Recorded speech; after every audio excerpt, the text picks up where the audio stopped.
Amén. Y bueno, tú sabes, estamos recorriendo todo lo que es el libro del Éxodo, vamos a ir todavía hasta el libro de Levítico, y en este peregrinar de Israel vamos a encontrar el peregrinar de nuestra propia alma. Es un reflejo de esa peregrinación que nosotros estamos todos sometidos a este proceso de transformación de una mentalidad de esclavos a una mentalidad de libres, de una mentalidad de derrota a una mentalidad de reyes y sacerdotes, que es la voluntad de Dios que nosotros tengamos una nueva mentalidad, un nuevo diseño en nuestras vidas, ya no conforme a Egipto, ya no conforme a sus reglas, a sus costumbres, a su cultura, sino ahora a una cultura de Cristo, una cultura de reino, una cultura de justicia, que es hacia el proceso que Dios nos quiere llevar. Y la vez pasada aterrizamos en Sinaí. Sinaí es el lugar más representativo del desierto, porque en Sinaí se dio todos los diseños divinos, todos los principios divinos acerca de la Torá, acerca del tabernáculo, acerca de toda su estructura, del atrio, del lugar santo, del lugar santísimo, de los instrumentos que estaban ahí, de los utensilios que estaban ahí. Y todo se dio en ese Sinaí. En el Sinaí también Dios reveló su gloria y el peso de su gloria en el monte, cubriéndolo era como un tipo volcán, se refiere la Biblia, lo podemos parafrasear así, era como si el monte estuviera tronando como los volcanes, pero no es un volcán el monte Sinaí. Y era la gloria de Dios que manifestaba en ese tiempo y a este pueblo en ese lugar. Pero mientras todo el pueblo escuchaba esos tronidos, esos terremotos, ese sonido de bocina, esa, esa voz que muchas de las personas escuchan de Dios, que es la voz para temerle, no temerle en la cuestión de respetarle, sino para tenerle miedo, temor. Y el pueblo escuchaba esa voz que no quería escuchar. En realidad el pueblo se asustó y no quería que Dios hablara con ellos. Y el pueblo mismo le dijo a Moisés que él fuera el intermediario y él hablara directamente con Dios y luego él se comunicara directamente con el pueblo. Pero el diseño de Dios no fue ese. El diseño de Dios fue que el mismo pueblo tuviera comunión con Dios. Y Moisés tuvo también un proceso de éxodo. Él también vivió en un desierto. Y cuando él se encuentra con Dios, con la zarza ardiendo, él ya había tenido un proceso de metanoia, un proceso de cambio de mentalidad.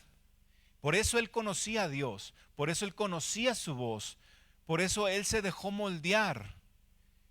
Él fue un hombre manso. Mansedumbre quiere decir como dejarse moldear, como el barro cuando todavía es frágil, cuando todavía es masudo, que se deja moldear. Eso es mansedumbre. Se deja enseñar, se deja moldear. Y Dios quería llevar al mismo proceso al pueblo de Israel con la finalidad de que ellos pudieran escuchar la voz de amistad, la voz de amigos que escuchaba Moisés. La palabra dice que Moisés hablaba con Dios como quien habla a su compañero y tenía esa amistad, ese encuentro con él todo el tiempo y él sabía discernir su voz. Ya no escuchaba Moisés los truenos, ya no escuchaba el terremoto, ya no escuchaba el sonido de bocina, sino escuchaba el silbido apacible de la voz de Dios en medio de toda esa tormenta. Y veíamos en esta entrega de la vez pasada que el Sinaí representa ese encuentro de una mentalidad de justicia, pero también representa esa contraparte de cuando hay una mentalidad de pecado, cuando hay una mentalidad de esclavitud. La esclavitud nunca te va a dejar escuchar la voz de Dios. La esclavitud solamente te va a dejar escuchar las tormentas, el ruido de bocina, te va a dejar escuchar los estruendos, y esto es en toda la vida. Una persona con una mentalidad no renovada, lo que va a escuchar de la vida son puras tormentas, puro ruido, pura cosas que te asustan, y nunca va a poder tener fe en medio de esa tormenta. Y de esto se trata la fe. La fe se trata de que aunque suene, la fe no quita la tormenta, no quita los truenos, no quita nada de eso. La fe busca la voz apacible de Dios en medio de toda adversidad y en medio de toda tormenta. Por eso este monte tiene un diseño muy particular, porque Dios confronta al pueblo y lo prueba. Literalmente dice Moisés que para probarlos el Señor ha venido, o sea, eso hizo para probarlos. Y una prueba no quiere decir algo que te va a hacer mal, una prueba es para promoverte. De ahí viene la palabra prueba, de promoción. Y esa prueba no la pasaron, o sea, no fueron promovidos. Dios quería promoverlos al siguiente nivel de maduración y al siguiente nivel de espiritualidad, pero ¿qué pasó? El pueblo seguía atado a sus necesidades básicas, a sus necesidades físicas. Seguía atado a su pasado. Seguía con una mentalidad de esclavos. Seguía queriendo regresar a Egipto. Y este no es el diseño de Dios. Y todos nosotros cruzamos un desierto. Y el desierto no es para lastimarnos. El desierto es para transformarnos, para renovar nuestra mente, para conocer al Dios vivo, para conocer quién es Dios, para conocer quiénes somos nosotros, para conocer cuál es nuestro propósito y cuál es nuestro destino. Y en el monte Sinaí, Dios empieza a revelar el diseño del destino de Israel. Ser una nación santa, ser una nación de reyes y sacerdotes que sean pioneros en establecer la justicia de Dios en todo el mundo. Pongámoslo de esta manera. Israel es el prototipo de una nación piloto para todas las naciones. Una nación de justicia, una nación de paz, una nación de prosperidad. Israel es esta nación que ha sido puesta en medio de nosotros como un ejemplo de que el nombre de Dios se invoca sobre de ellos. Y este era el propósito y el destino de Israel, que no cumplieron, porque traspasaron su pacto, porque no tuvieron una mentalidad. Pero ahora nosotros en Cristo Jesús también Dios nos revela nuestro propósito, Dios nos revela nuestro destino. Dios nos hace partícipes de estas promesas, de esta herencia que ahora tenemos en Cristo Jesús, y es lo que vamos a ver hoy. Vamos a ver la diferencia entre el antiguo pacto y el nuevo pacto, la diferencia entre hacer para merecer y la diferencia de tener fe para poder obtener la herencia que Dios ya ha dicho que te pertenece. Y en el Sinaí Dios revela, tú vas a poder leer desde el capítulo 19 hasta que termina el Éxodo. Vas a poder ver los diseños del tabernáculo, el becerro de oro, de cuando Israel se pone a hacer un becerro de oro, las leyes humanitarias, y empiezan a ver un montón de cosas en el Sinaí. En el Sinaí es el monte de la legislación de Dios, pero la legislación en base a un pacto que consistía, y en resumidas cuentas te lo digo así, hacer para merecer. El pacto que Dios hizo con Israel era el siguiente. Le quería dar una figura, la figura de la redención. Si tú sacrificas un animalito, tú tienes perdón de pecados. Tú haces, tú mereces. Si tú sigues mis mandamientos, tú obtienes bendición. Tú haces, tú mereces. Si no lo haces, no hay perdón de pecados. Si no lo haces, hay maldición en tu vida. Hacer para merecer. Esto es en resumidas cuentas, cómo estaba constituido el pacto. Ojo, el pacto, no los mandamientos, no el diseño, que es otra cosa. El diseño y los principios de Dios son eternos. ¿Sí? Honra a tu padre y a tu madre es uno de los mandamientos del diseño de esta Torah que sigue vigente. Sigue vigente en el antiguo pacto, sigue vigente en el nuevo pacto, porque es un principio que gobierna, un principio que gobierna. Entonces, pero antes, si tú lo hacías, tú obtenías ese beneficio. ¿Sí? Pero como el corazón del ser humano no estaba diseñado, y te lo pongo así en tiempo pasado, no estaba diseñado para cumplir este propósito. Tú lees el capítulo 19 y Moisés con Aarón tienen una conversación. Cuando Aarón hizo el becerro de oro, cuando el pueblo le pedía a Aarón que le tuviera dioses, y Aarón como sacerdote decía, chin, pues ¿qué hago? Y hizo un becerro de oro y les dijo literalmente, aquí está Yahweh, aquí está su Señor, aquí está el Dios de Israel. O sea, hizo una representación física del Dios de Israel en ese becerro. Y le puso el adjetivo calificativo de Yahweh, de Dios. Y la justificación que Aarón tiene con Moisés le dice, es que este pueblo, y aquí está la clave, este pueblo siempre está constantemente tendido hacia el mal, a hacer el mal. Y lo que la ley trataba de evidenciar, lo que la Torah trata de evidenciar hasta el día de hoy, es la necesidad del ser humano de ser redimido, de ser perdonado y de ser justificado por alguien perfecto. Porque la Torah fue puesta a ese nivel, o la guianza fue puesta a ese nivel de cumplimiento. ¿Para qué?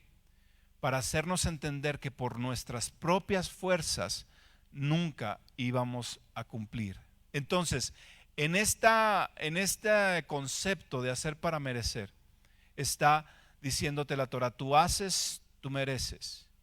Pero si tú no haces uno solo de esos 618 mismos mandamientos, porque no eran 10, eran de 618 principios que se pueden estructurar en todo lo que es Éxodo y Levítico. Si tú fallas en uno solo de esos, tú eres culpable de todos los otros. Entonces, cuando una persona mentía, también era un adúltero. Cuando una persona robaba, también era un asesino. Y nadie podía justificarse con unos pocos, tenían que cumplirse en su totalidad. Y no solamente eso, porque Aarón reveló algo muy interesante. El pueblo siempre, el corazón del pueblo siempre tiende a la maldad.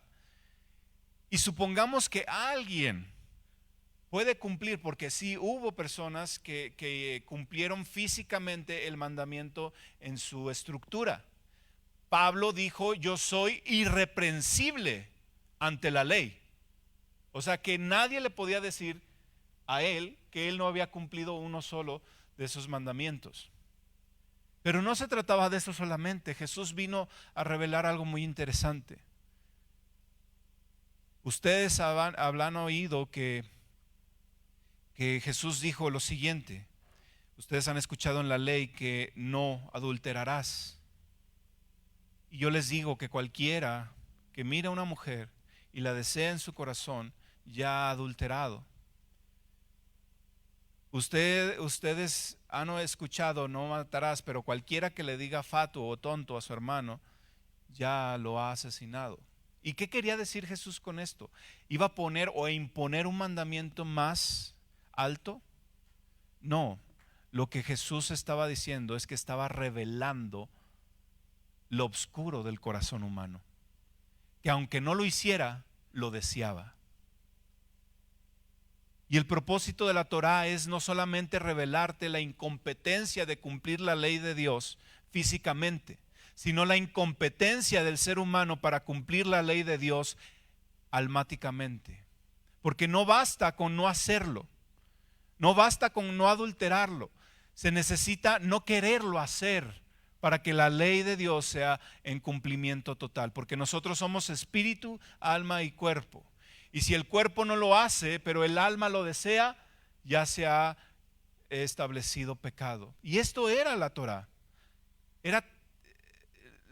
Uno de los objetivos era evidenciar el pecado. Otro de los objetivos era que ese pecado fuera muy alto, muy pecaminoso, así lo dice la Biblia. O sea, amplificarlo. Otro de los objetivos de la Torá era imputártelo. O sea, te lo pongo así. Mentir es un pecado. Mentir es un pecado muy grande y tú eres un mentiroso. Eso es lo que hacía la Torah. Es lo que hace la Torah. ¿Por qué? Porque evidencia la culpabilidad humana. Y lo que no entendemos hoy, o a veces no podemos dimensionar, es qué tan necesaria es la gracia del Cristo en nuestras vidas. Porque ahora decimos sí, somos perdonados, pero el trasfondo de esta palabrita, somos perdonados una vez y para siempre, viene de la necesidad del antiguo pacto, de la justicia de Dios para el ser humano. Nadie hasta Jesucristo pudo cumplir su ley, la ley de Dios, a la letra y al espíritu. Jesucristo fue plenamente obediente, perfectamente obediente, físicamente y almáticamente. Jesucristo se le podían acercar mujeres de reputación dudosa y vamos sincerándonos, caballeros. Cada vez que se acerca alguna mujer atractiva, siempre la naturaleza del ser humano, del hombre, empieza a ponerse nervioso. ¿Por qué? Porque hay algo en el instinto humano. Pero Jesucristo podía convivir, porque no solamente no lo quería hacer en lo físico, sino no lo hacía en el alma. Jesucristo podía evidenciar la mentira porque Él era verdadero. Y todo lo que hizo Jesucristo fue un reflejo de no hacer para merecer.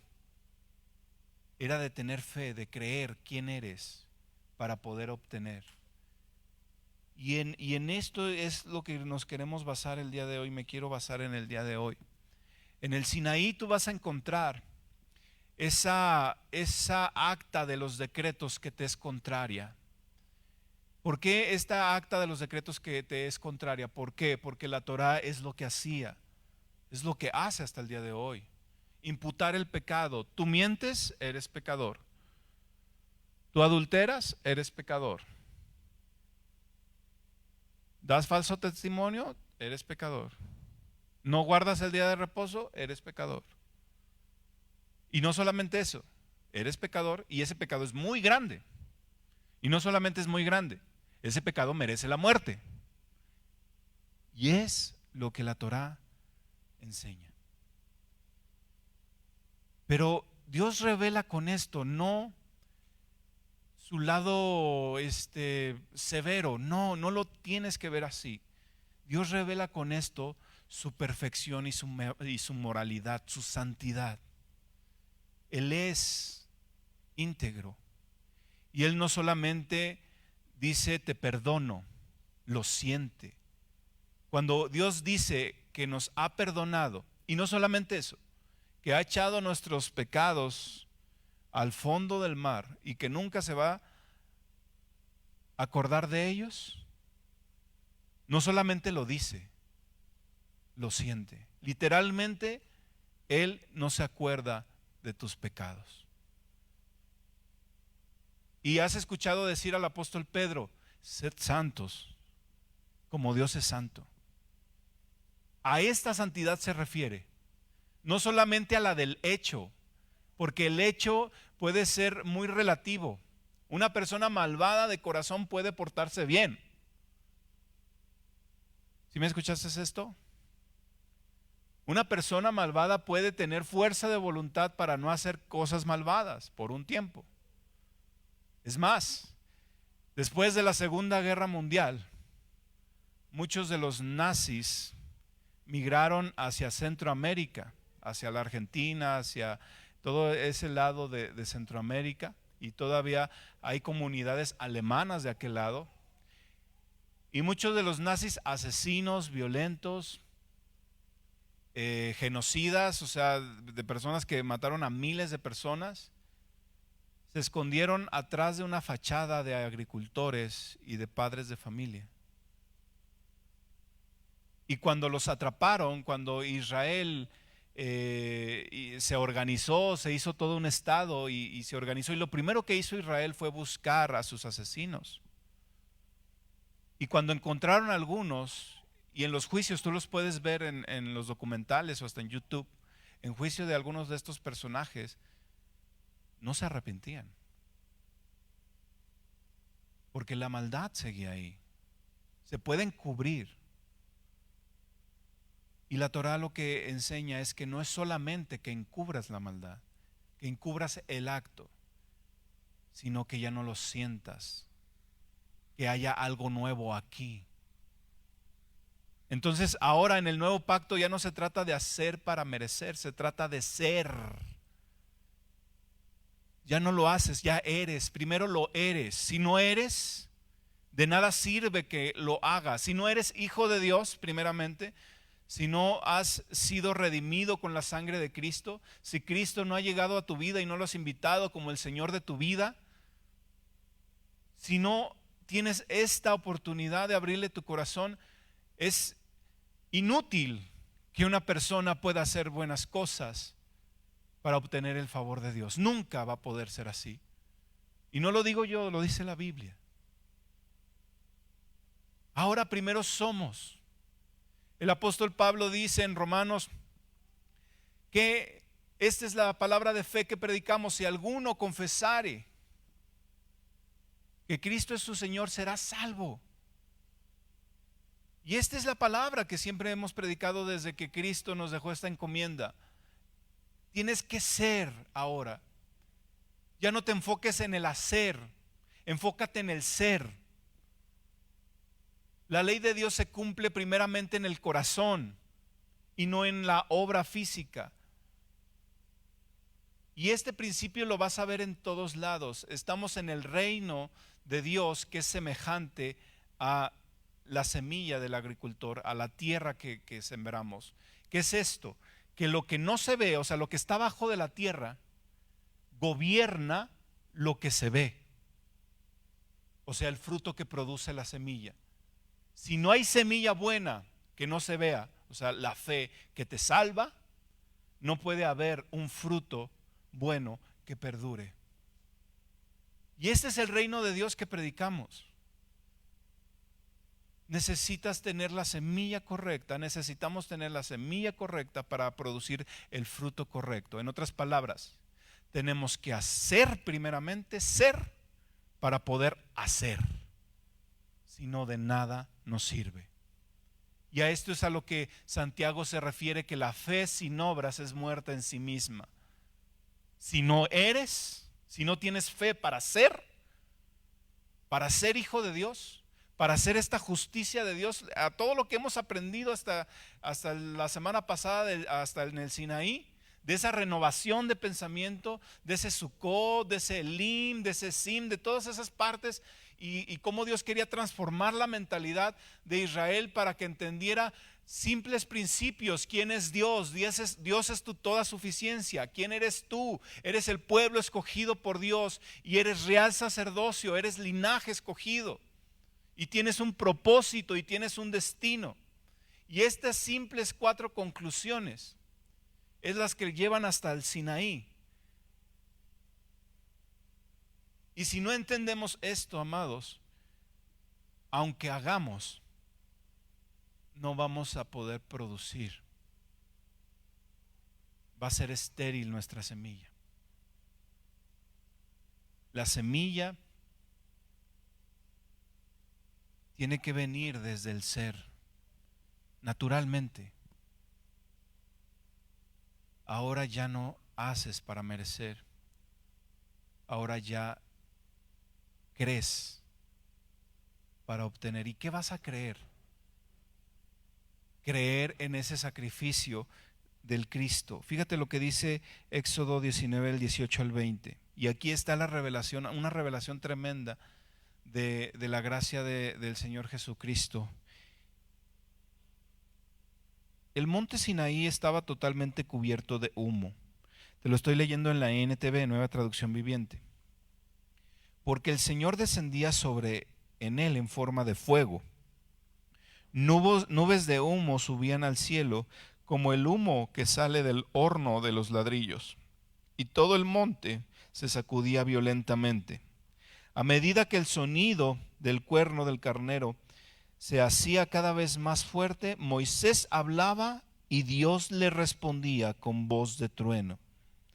El Señor descendió sobre la cumbre del monte Sinaí y llamó a Moisés a la cima, y así que Moisés subió al monte. Moisés hablaba y Dios le respondía. Fíjate todo lo que el cronista escribe. Estaba una nube, estaban los estruendos, estaba el sonido de bocina, pero en medio de todo eso, Moisés no dice gritaba, Moisés hablaba y Dios le respondía. ¿Y quién escuchaba solamente esa voz? Solamente la escuchaba Moisés. Y en lo primero que quiero que entiendas aquí es, Dios te sigue hablando.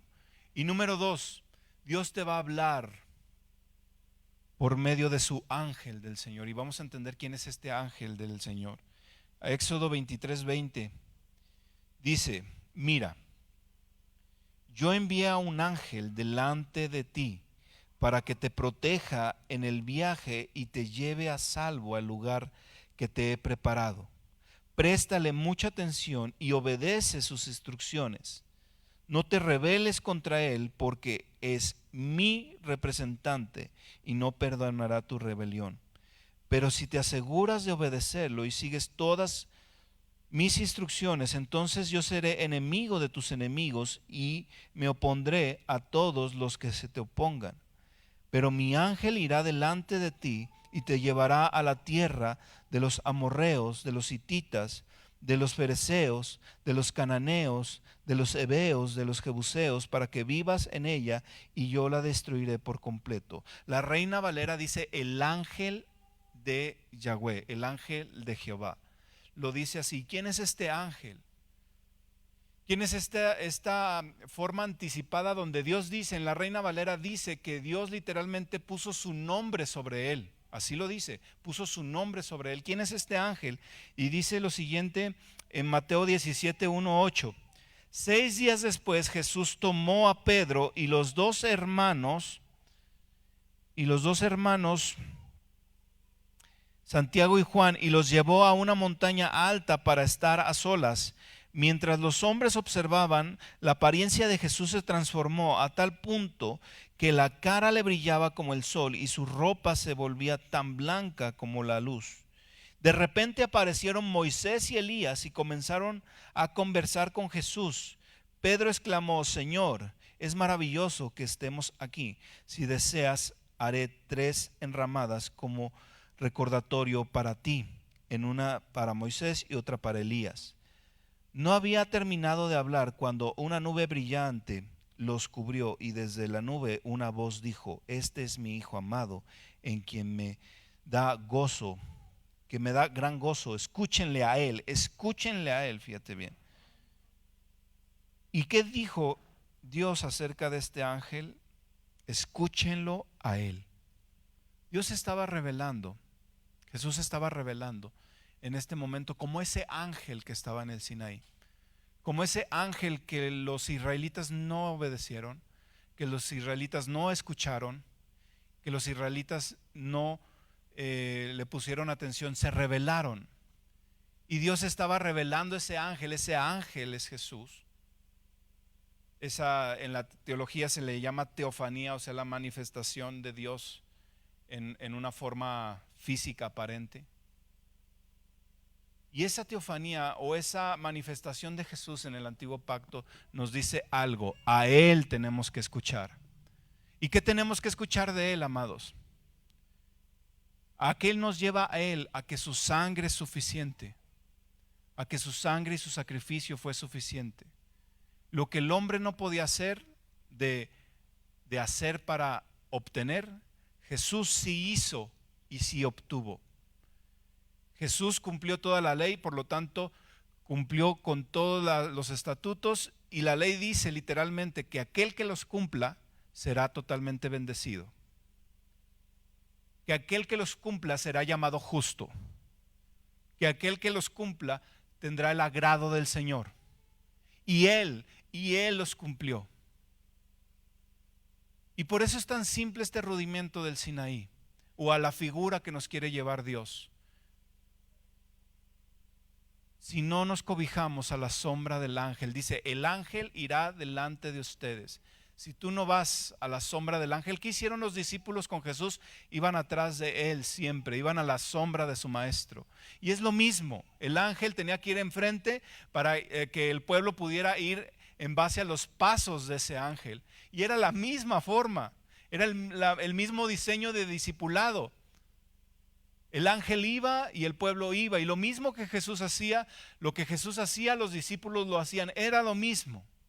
Pero ahora en Jesús tenemos esta plena revelación. Cuando nosotros aceptamos a Jesús como nuestro Señor, estamos aceptando el regalo de su justicia, o sea, el regalo de su obediencia. Nosotros no, Él lo hizo, pero a Él le plació dárnoslo a nosotros. Él es agradado al Padre, Él es esa persona que cumplió la ley y pudo ser dicha que puede agradar a Dios por sus obras. Sí lo hizo Él, pero esa justicia nos la dio a nosotros para que nosotros también le agrademos al Señor, ya no por nuestras obras. Él tuvo el corazón perfecto, el corazón natural de justicia, o sea, el corazón de carne que estaba prometido proféticamente en la Biblia. Y ese corazón en el nuevo nacimiento nos es dado a nosotros. Y ahora somos, el Evangelio de Juan lo dice, a todos los que le recibieron, a todos los que creen en su nombre, les dio el derecho de ser llamados hijos de Dios. Y ya no somos nacidos por voluntad humana, lo dice así. Ahora somos nacidos por la voluntad de Dios. O sea que cada vez que una persona acepta a Jesús en su corazón, hay un nuevo nacimiento, no en base a la voluntad humana, o sea, de casarse, de personas que se casen y crean y procrean hijos, no. Es en base al plan maravilloso de Dios para engendrar un nuevo hijo en ti. Y esto es hermoso. ¿Por qué? Porque ahí entiendes que Dios te planeó y no es un cliché. Como padre de familia, Él planeó tu nacimiento. Él hizo toda esta existencia y a mí me encanta cómo lo dice Richard Hayes, porque dice que Él creó las estrellas del cielo, los árboles y toda una habitación para que cuando tú abrieras los ojos pudieras entender que hay un Padre que te ama, un Padre que planeó tu existencia, un Padre que deseó tu existencia. Y ahora ya no tuviste nada que hacer para poder obtener esta bendición. Por eso el mensaje es fe. ¿Crees que eres hijo de Dios? Si crees, ya lo obtuviste. Yo creo que soy hijo de Dios y por lo tanto creo que ya obtuve el perdón. Creo que ante los ojos de Dios Él me ve perfecto en espíritu.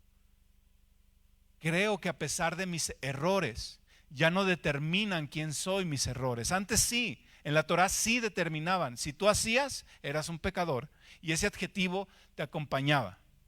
Ahora no. Ahora yo creo que soy plenamente perdonado y cometo muchos errores, pero mi naturaleza espiritual no cambia. Soy hijo de Dios, perdonado, redimido y justificado. Y el mensaje y la conclusión de hoy es: no permitas que una mentalidad de esclavo te robe el regalo de la justicia, el regalo de Jesús. Y aunque tú hayas recibido a Jesús como tu Salvador, sí tuviste salvación, pero no es hasta ahí donde Dios se quiere quedar. Si no, nada más los hubiera sacado del desierto y les hubiera dejado a su suerte, ¿verdad? Ya son libres, hagan lo que quieran. No. Él quiere llevarnos a una tierra donde fluye leche y miel, a una vida de bendición. Dios quiere llevarnos hacia una mentalidad de reyes, una mentalidad de sacerdotes. Por eso nos sacó. Ese es el propósito, revelarse a sí mismo, revelarte a ti, revelar tu propósito y tu destino. Ponte de pie, vamos a orar por esto.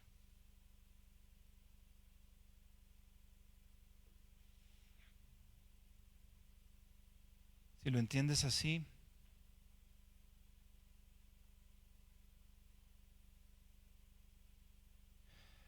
solamente tienes que, si estabas alejado del Señor, si de alguna manera u otra te habías apartado de Él, el volver a mirarlo, el volver a sus caminos, el volver a su diseño. Él está esperándote como ese padre al hijo pródigo. Si tú que me ves ahí en redes sociales te has apartado del Señor, te has apartado de su diseño, ya no se trata de hacer para merecer. Ahora se trata de su gracia, de lo que Él hizo, lo que Jesús hizo. Y para la mente carnal esto es incomprensible. Pero para el ser espiritual esto llega a una conclusión profunda. Vuélvete a Dios para que puedas gozar de un refrigerio, de un descanso para tu alma. Vuélvete a Dios. Ese es el mensaje que siempre el cristianismo ha predicado. Reconcíliate con Dios. Acéptalo en tu corazón.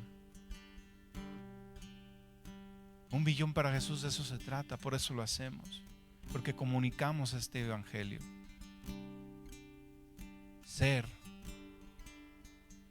por lo que tú eres determina lo que tú haces. Y lo que haces determina lo que produces.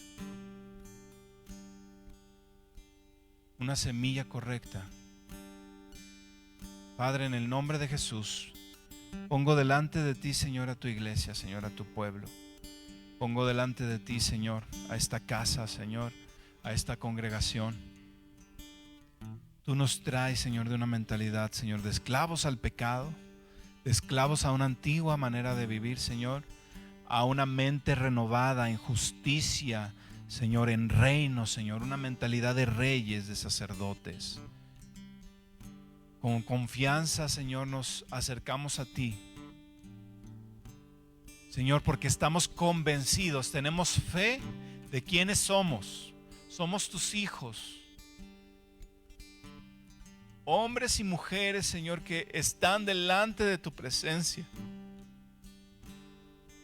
no mirando sus obras propias, Señor, y las obras egoístas del ser humano, Señor, sino mirando tu obra, Señor, que para nada fue egoísta, tu obra redentora, Jesús. Nos acercamos, Señor, confiadamente, mirando, Señor, a esa cruz vacía, a ese Cristo resucitado, Señor. Porque sabemos que aquí está el oportuno socorro. Y si tú estabas necesitando este oportuno socorro en tu vida, es momento que se lo digas ahí. Señor, ayúdame a esto, ayúdame a aquello, Señor. Señor, encomiendo a ti mi casa, mi familia, mi economía, mi persona, mi carácter, mis hijos, mi esposo, esposa.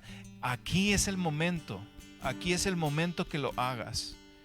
Porque ya no te acercaste al monte de Sión, al monte Sinaí, donde hacías para merecer.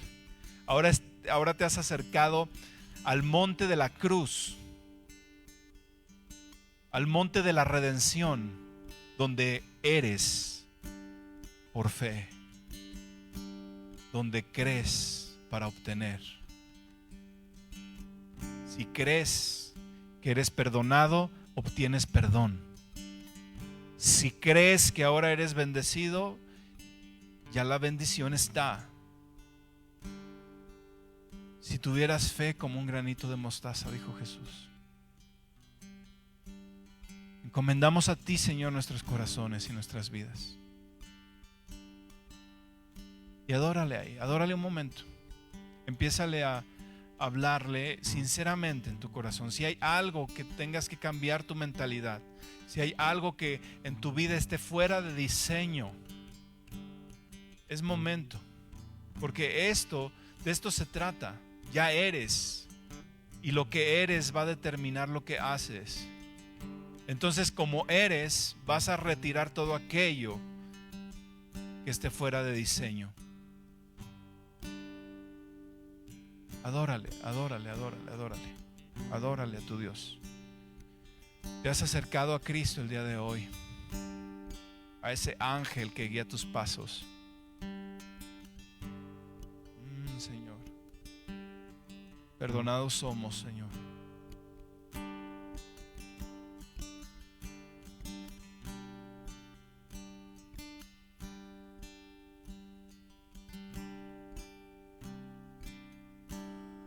Gracias, Señor.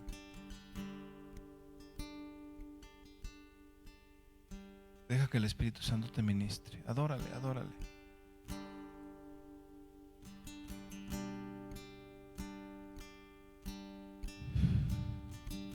Espíritu de Dios. Fluye, Espíritu Santo.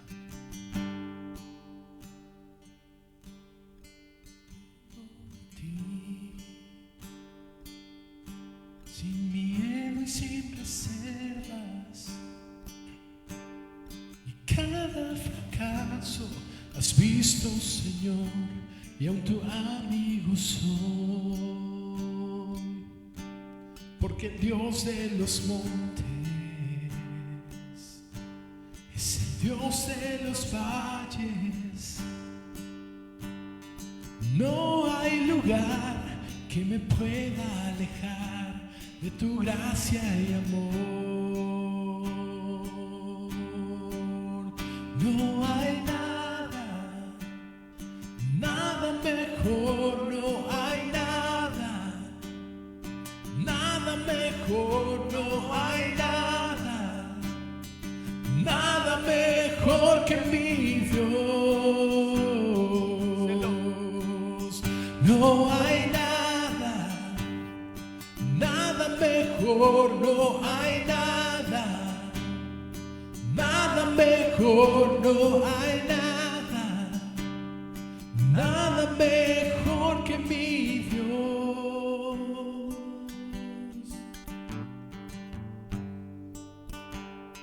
Adórale, adórale. Deja que Él te ministre. Quítate de toda carga.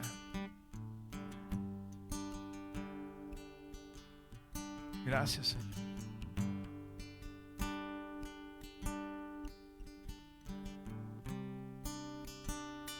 Te doy gracias, Padre. Tú te revelas, Señor, a cada corazón, Padre. Y ahora, Señor, creemos, Señor, que tenemos esa mentalidad de justicia. Que no hay nada, Señor, mejor que tú. Que no hay nada mejor, Señor, que tu propósito y tu destino, Padre. En el nombre de Jesús, Señor. Gracias, Espíritu de Dios. Amén. Y dale un fuerte aplauso para cerrar con esta conclusión. No hay nada mejor que Dios. No hay nada mejor que tú, Señor. Gracias, Dios. Gracias. Sin miedo y sin reserva, Señor, nos acercamos a ti, Padre, en el nombre de Jesús. Amén. Bien, iglesia, llegó el momento de honrar.